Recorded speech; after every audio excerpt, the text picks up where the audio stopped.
Ye. Oh jamaah. Ye. Alhamdulillah. Buat jamaah yang baru aja bergabung, tema kita pada pagi hari ini adalah hal-hal yang dapat menahan pahala sholatmu. Dan tadi di segmen sebelumnya guru-guru kita sudah mengingatkan bahwa jaga niat. Sesuatu yang kita posting di sosial media niatkan untuk dakwah, jangan sampai untuk ria. Insya Allah justru ada pahalanya. Dan Habib juga mengingatkan jaga makan. Artinya apa? Jangan sampai ada hal-hal yang ada keraguan-raguannya itu mendingan ditinggalin aja, atau yang udah pasti haram tinggalkan.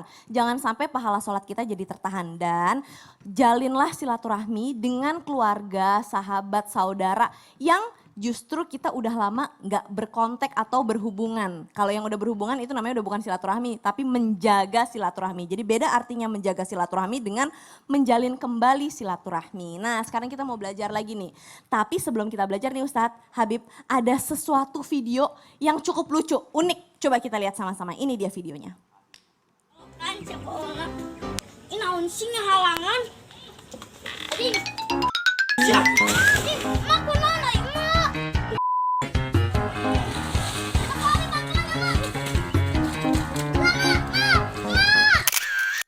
Aduh emak aku naon atuh mah itu. Ya Allah zaman sekarang nauzubillahimindzalik banyak banget kayaknya anak-anak tuh yang durhaka sama orang Itu tua. nggak sengaja. Oh itu gak sengaja beda ya? Lagi jalan, ada Oh, tangga oh, gitu beda. kan. Demi siapa sih yang naruh tangga di sini Oh gitu. gitu, saya kira sengaja. Tapi berbicara tentang zaman sekarang nih, zaman now. Kita tidak memungkiri lah Ustadz Syam bahwa banyak loh anak yang berani membentak orang tua. Justru kadang maksa kemampuan orang tua di sini, tapi kita minta kemampuan orang tua lebih. Kenapa? Karena pengen kita gayanya sama seperti teman-teman yang lain. Pengen punya barang yang teman-teman juga punya. Jadi kita memaksa orang tua, bahkan sampai kadang-kadang orang tua tuh stres gitu. Nah gimana nih dengan anak-anak yang justru seperti ini? Apakah anak yang durhaka atau berani melawan orang tua dapat membuat pahala sholatnya tertahan? Gimana Ustaz? Bismillahirrahmanirrahim. Tabi kembali guruku Tafadhal, Habib Ustaz. Utsman, Kak Caca dan seluruh guru kami yang sedang menyaksikan Islam itu indah. Rabbana atina biladunka rahmah wa hayyi' lana min amrina rasyada. Kita memohon petunjuk kepada Allah Subhanahu wa taala dalam hal menyampaikan ilmu, menyampaikan kebenaran. Insyaallah mudah-mudahan ada manfaat bagi pembicara dan juga para pendengar di rumah insyaallah. Berbicara tentang anak yang durhaka, kita nggak usah tunggu siksa kubur. Kita nggak usah tunggu hari perhitungan. Kita nggak usah nunggu dikasihnya catatan amal atau bahkan menunggu akhirat. Seorang yang durhaka kepada orang tuanya, maka di dunia pun Allah sudah membalasnya. Sangat terkenal, sangat masyhur kisah tentang seorang Juraij yang ditunjukkan oleh Allah Subhanahu wa taala, padahal Juraij adalah hamba Allah yang saleh, yang beribadah terus-menerus, akan tetapi terkena fitnah di dunia disebabkan karena ibunya tersinggung. Pada saat itu Allah menunjukkan kuasanya bagi doa mustajabnya seorang ibu. Apatah lagi mungkin kita yang ibadahnya jarang.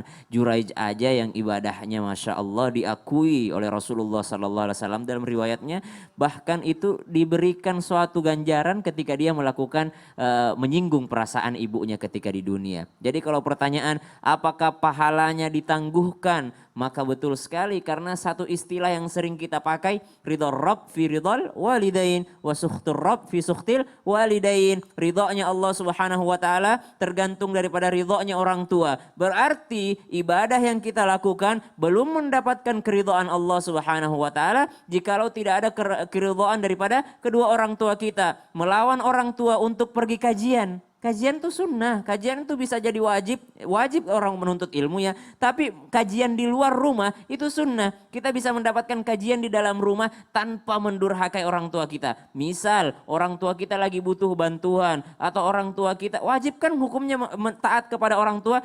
Bahkan orang tua kita yang tidak beribadah kepada Allah, sahibuhuma fid dunya ma'rufa. Bersahabatlah dengan mereka, perlakukan mereka dengan cara yang ma'ruf. Kita mau keluar rumah untuk menuntut ilmu misalnya, tapi sampai jam 2 malam baru pulang. Orang tua kita khawatir di rumah. Lalu orang tua kita tersinggung. Termasuk di antara sesuatu yang bagus tapi ternyata menyakiti hati orang tua kita. Jadi jangan sampai pernah melakukan kedurhakaan kepada orang tua. Fala taqul lahuma uf. Jangan pernah berkata di hadapan keduanya karena merasa lebih pintar di hadapan keduanya. Ingat, sholat yang kita lakukan bisa menjadi sia-sia. Kenapa? Tidak mendapatkan ridha Allah. Apa sih yang memasukkan kita ke surga? Ridhanya Allah. Apa sih yang memberikan kita keringanan di dalam kubur kita? Ridhonya Allah. Apa sih yang membuat hidup kita bahagia, tenang, bersyukur? Ridhonya Allah. Keridhaan Allah yang kita butuhkan. Maka keridhaan Allah salah satunya dengan cara apa? Ridhonya walidain, ridhonya orang tua. Dan setelah itu wasukhtur Rabb, dan sukhtur Rabb, dan juga murkanya Allah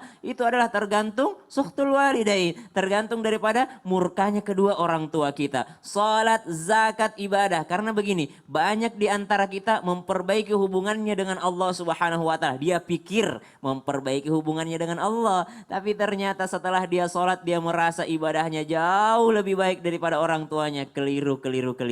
Dia merasa bahwa karena dia puasa sunnah dan orang tuanya tidak puasa sunnah, dia merasa bahwa ibadahnya jauh daripada orang tuanya, maka ini keliru. Dia bersedekah jauh keluar rumahnya, dia cari yayasan yatim lah, dia cari anak-anak inilah, dia hubungan sosialnya luar biasa. Tapi pulang ke rumah orang tuanya dia tidak pernah tersenyum sama sekali di hadapan orang tuanya. Padahal Allah katakan, wa qul lahuma qawlan karima wakhfid lahuma janahadzulli minar rahmah. Bahaya sekali. Kunci surga itu terletak daripada ridhonya orang tua. Karena ridhonya Allah ada pada saat itu. Karena di dunia ini kita tidak bisa mengetahui bagaimana Allah ridho dengan kita atau tidak. Tapi bisa mengukurnya dengan cara keridhaan orang tua. Wallahu a'lam. Masya Allah, ini PR lagi Ustadz. Bedakan mana yang wajib, mana yang sunnah. Betul. Dulu kan yang wajib, baru yang sunnah. Orang mau berjihad aja, jihad itu kan wajib ya. Wajib.